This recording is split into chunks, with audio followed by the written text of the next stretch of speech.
Hello student, welcome my YouTube channel learn and teach में आपका स्वागत है। आज हम इस वीडियो में डिस्कस करेंगे working of simple Whitworth quick return motion mechanism के बारे में कि आखिर में Whitworth quick return motion mechanism कैसे काम करता है। ठीक है, लेकिन इससे पहले आपको समझना होगा कि आखिर में simple Whitworth quick return motion mechanism होता क्या है। ठीक है, देख सकते हैं नीचे में मैंने इसकी डिफिनेशन काफ़ी ईजी लैंग्वेज में लिख के बताइए। लिखी हुई क्या है कि the simple Whitworth quick return motion mechanism is a mechanism able to transform circular movement into reciprocating movement.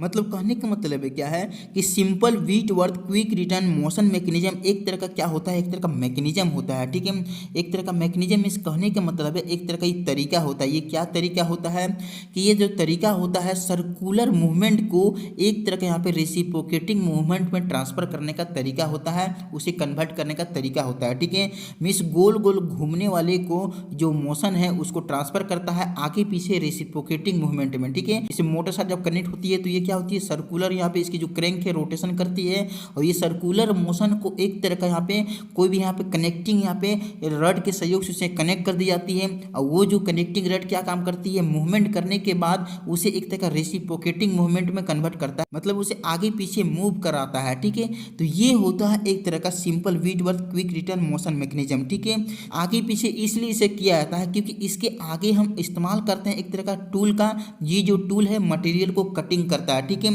ये अगर मैकेनिज्म का अगर हम बात करेंगे कि आखिर में ये मैकेनिज्म का simple Whitworth quick return motion mechanism का इस्तेमाल कहाँ पे किया जाता है, तो इसका इस्तेमाल यहाँ पे शेपिंग मशीन में इस्तेमाल किया जाता है, शेपर मशीन में इस्तेमाल किया जाता है, मेटल कटिंग मशीन में इस्तेमाल किया जाता है। वहाँ पे मटेरियल को रिमूव कराने के लिए इस मैकेनिज्म का इस्तेमाल किया जाता है, ये मशीन में इसका इस्तेमाल किया जाता है। ठीक है, अगर आपको इस टॉपिक पे यहाँ पे आपको नोट्स चाहिए तो देख सकते हैं मैंने वीडियो के डिस्क्रिप्शन में एक लिंक दी है, उस वीडियो में यहाँ पे पूरी तरीके से अच्छी लैंग्वेज में और इजी लैंग्वेज में मैंने नोट्स बना कर रखी हुई। ठीक है, आप चाहे तो वीडियो को विजिट कर सकते हैं, आप नोट्स देख सकते हैं और नोट्स को गेट कर सकते हैं। ठीक है, तो चलिए अब समझते हैं इसका कंस्ट्रक्शन के बारे में कि आखिर में कैसे बना होता है। ठीक है, देखिए सबसे पहले क्या होती है, इसको बनाने के लिए सबसे पहले आवश्यकता पड़ता है यहाँ पे एक यहाँ फ्रेम की आवश्यकता पड़ती है। ठीक, इसको एक तरह का फ्रेम बोलेंगे। ठीक है, अब क्या होती है, फ्रेम के साथ अटैचमेंट की जाती है ऊपर वाली भाग में लाइन ऑफ स्ट्रोक का। ठीक है, देख सकते हैं इसको लाइन ऑफ स्ट्रोक बोलेंगे। इसी में क्या होती है कि हमारा रैम यहाँ पे स्लाइडिंग करेगा। ठीक है,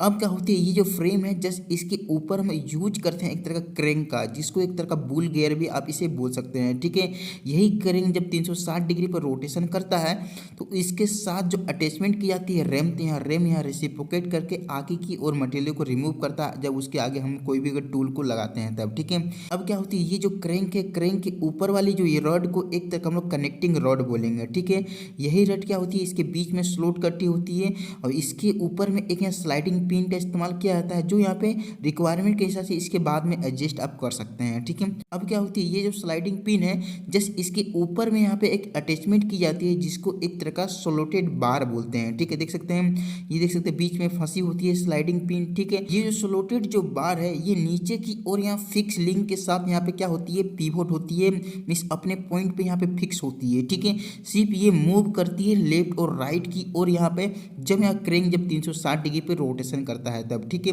अब क्या होती है, ये जो सोलोटेड जो बार है इसके बीच में स्लोट कटे होते हैं और इसके बीच में स्लाइडिंग जो पिन है यहाँ पे क्या होती है कि मूव करती है। ठीक है, यहाँ पे यही स्लोट के अंदर मूव करती है। ठीक है, अब क्या होती है, ये स्लोटेड बार है जस्ट इसके ऊपर में क्या होती है, ये अटैचमेंट की जाती है रैम के सहयोग से। ठीक है, देख सकते हैं इसको क्या बोलेंगे, रैम बोलेंगे और रैम के बीच में एक यहाँ पे क्या होती है, एक पिन लगी होती है जो हमारा यहाँ पे स्लोटेड बार की जो बीच में स्लोट कटे हुए उसमें यहाँ पे फंसी हुई होती है, तभी यहाँ पे जाके ये हमारा रैम यहाँ मूव कर देगी और रेसिप्रोकेट करेगी। ठीक है, ये जो रैम है यहाँ पे हमारा लाइन ऑफ स्ट्रोक के बीचों बीच लगी होती है और यहाँ पे स्लाइडिंग करने का काम करता है ये रैम को। ठीक है, ये फॉरवर्ड स्ट्रोक और रिटर्न स्ट्रोक यहाँ पे लेता है। ठीक है, जब फॉरवर्ड स्ट्रोक लेता है तो मटेरियल को रिमूव करता है और जब रिटर्न स्ट्रोक लेता है तो यहाँ पे क्या होती है कि यहाँ पे कोई भी मटेरियल को रिमूव नहीं करता है। ठीक है, ये फॉरवर्ड स्ट्रोक काफ़ी धीरे धीरे करता है और रिटर्न स्ट्रोक जो होता है वो काफ़ी क्विकली कर देता है, इसी कारण इसे एक तरह का क्विक रिटर्न मैकेनिज्म भी कहा जाता है। ठीक है, अब क्या होती है, ये जो रैम है जस्ट इसके आगे में एक तरह का कटिंग टूल का इस्तेमाल किया जाता है, इसको एक तरह का टूल बोलेंगे जो यहाँ पे मटेरियल को रिमूव किया जाता है इसके सहयोग से। ठीक है, जब ये मैकेनिज्म का इस्तेमाल कोई भी शेपर मशीन में इसका इस्तेमाल करते हैं तब। ठीक है, तो इस तरह से पूरी तरह से इसकी कंस्ट्रक्शन हो जाती है। ठीक है, तो चलिए अब समझते हैं इसका वर्किंग के बारे में कि आखिर में किस तरह से simple Whitworth quick return motion mechanism कैसे काम करता है, ये चीज़ को समझते हैं। ठीक है, तो देखिए सबसे पहले क्या होती है, जैसे कि ये जो क्रैंक है जिसको एक तरह का बुल गियर भी बोलते हैं, तो ये जो बुल गियर होती है इसको यहाँ पे रोटेशन कराने के लिए यहाँ पे क्या होती है, ड्राइविंग पिनियन का इस्तेमाल किया जाता है। और ड्राइविंग पिनियन यहाँ पे गियर बॉक्स के साथ और यहाँ मोटर साथ कनेक्ट होती है। ठीक है, जब यहाँ पे मोटर को यहाँ पे इलेक्ट्रिसिटी सप्लाई की जाती है तो यहाँ पे गियर बॉक्स और यहाँ पे ड्राइविंग पिनियन को रोटेशन कराती है और यहाँ पे क्रैंक को यहाँ पे क्या होती है, रोटेशन कराने लगती है। ठीक है, देख सकते हैं किस तरह से यहाँ पे क्लॉकवाइज डायरेक्शन में हमारा ये क्रैंक रोटेशन करने लगा। ठीक है, देख सकते हैं किस तरह से यहाँ पे क्रैंक यहाँ पे रोटेशन कर रहा है और क्रैंक के साथ अटैचमेंट किया गया है एक तरह का कनेक्टिंग रड, और कनेक्टिंग रड के साथ जो अटैचमेंट किया गया इस तरह से यहाँ पे स्लाइडिंग पिन, तो ये भी रोटेशन करेगा। और उसके साथ जो अटैच किया गया यहाँ पे स्लोटेड जो बार, तो ये भी क्या होती है कि इसको भी यहाँ पे मूव कराने लगेगी। ठीक है, जब ये अपनी जगह से मूव करेगी तो ये जो अटैचमेंट किया गया है ऊपर में रैम के साथ, तो रैम को भी यहाँ क्या काम करेगी, रेसिप्रोकेट कराएगी। ठीक है, जो लाइन ऑफ स्टॉक में यहाँ पर रैम यहाँ स्लाइडिंग करेगा। ठीक है, देख सकते हैं किस तरह से यहाँ पे मूव कर रही है। ठीक है, और रैम के जस्ट आगे में टूल जो लगा हुआ कटिंग टूल, तो ये भी यहाँ पे इसके साथ रेसिप्रोकेट करेगा। ठीक है, देख सकते हैं किस तरह से यहाँ पर रेसिप्रोकेट कर रही है। ठीक है, जब रैम यहाँ पे लेफ्ट से राइट की ओर जाता है तो उसको एक तरह का फॉरवर्ड स्टॉक बोलते हैं, आप इसे एक तरह का कटिंग स्टॉक भी बोल सकते हैं। ठीक है, जो यहाँ पे मटेरियल को कटिंग करने का काम करता है, जब ये मैकेनिज्म का इस्तेमाल जब कोई भी शेपर मशीन में जब किया जाता है। ठीक है, तो देख सकते हैं यहाँ आगे की लगी हुई जो टूल है यहाँ पे मटेरियल को रिमूव करता है। देख सकते हैं यहाँ पे अगर कोई भी अगर वर्क पीस है तो वहाँ पे मटेरियल को रिमूव करेगा। ठीक है, तो इसको एक तरह का फॉरवर्ड स्टॉक या फिर आप इसे कटिंग स्टॉक भी आप इसे बोल सकते हैं। ठीक है, अब क्या होती है, ये जो रैम है ये अगर राइट से लेफ्ट की ओर जाएगी तो उसको एक तरह का बैकवर्ड स्टॉक, आप इसे एक तरह का रिटर्न स्टॉक भी आप इसे बोल सकते हैं। उसमें कोई भी मटेरियल को कटिंग नहीं करता है,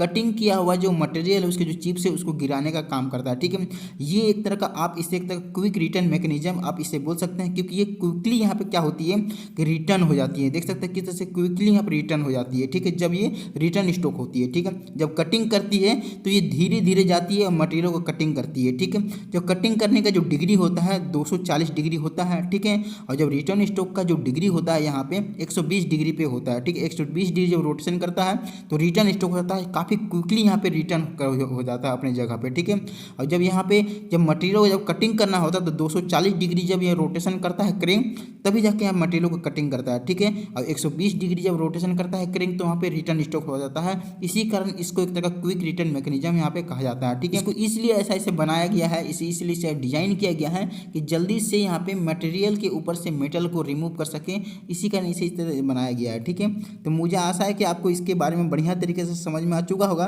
तो वीडियो देखने के लिए थैंक यू, और चैनल में नए आए हुए तो जरूर चैनल को सब्सक्राइब करते हुए जाइए और अपने दोस्तों से जरूर वीडियो शेयर कीजिए अगर ये टॉपिक समझ गए हैं तो। वीडियो देखने के लिए धन्यवाद।